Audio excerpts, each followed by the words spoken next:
कड्डी मेहनत की पढ़ाई एक लड़का था। वह पढ़ाई में उतना सही नहीं था। उसकी पढ़ाई को देखकर उसके टीचर को लगता था कि वह अपने जीवन में कुछ नहीं कर पाएगा। पर उस लड़के के अंदर एक खासियत थी।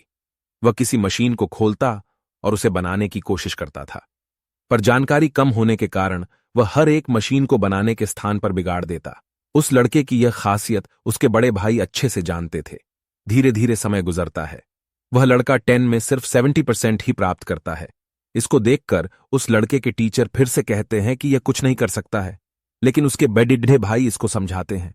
अब उस लड़के को समझ में आ जाता है कि उसकी खासियत क्या है। वह तय करता है कि वह आने वाले 2 साल तक कोई मशीन नहीं बनाएगा और बस वह पढ़ाई ही करेगा।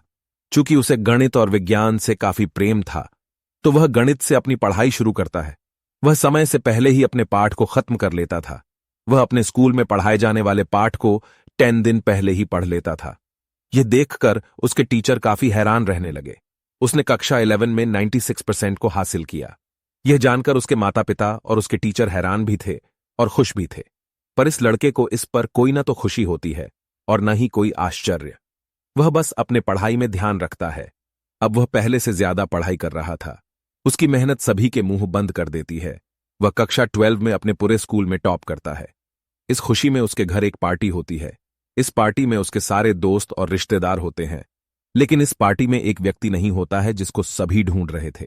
वह लड़का ही नहीं था जिसके लिए पार्टी था। जब उस लड़के की मां लड़के के कमरे में गई तो वह अपनी पढ़ाई कर रहा था।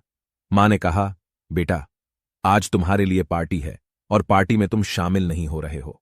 तुम्हारे सभी दोस्त तुम्हारा इंतजार कर रहे हैं। चलो पार्टी में शामिल हो जाओ। लड़के ने पार्टी में आने से साफ मना कर दिया। अपने कमरे को बंद करके वह पढ़ाई करने लगा। वह पढ़ाई करने इतना लीन रहता था कि वह खाना खाना भी भूल जाता था। उसकी कड़ी मेहनत रंग लाती है। पहली बार में ही वह IIT में टॉप करता है। इस उसके पूरे जिले में खुशी थी। उससे मिलने काफी लोग आए।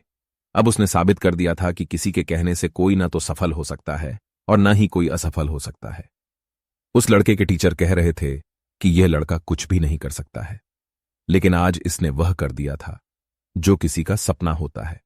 यह मोटिवेशनल स्टोरी यही खत्म हो जाती है।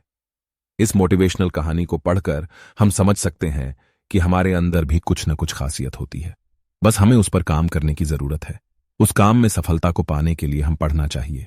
जिस दिन हम उस काम में सफल होने के लिए पढ़ाई करने लगेंगे, जिस काम को हम पसंद करते हैं, उस दिन ही हम सफल हो जाएंगे।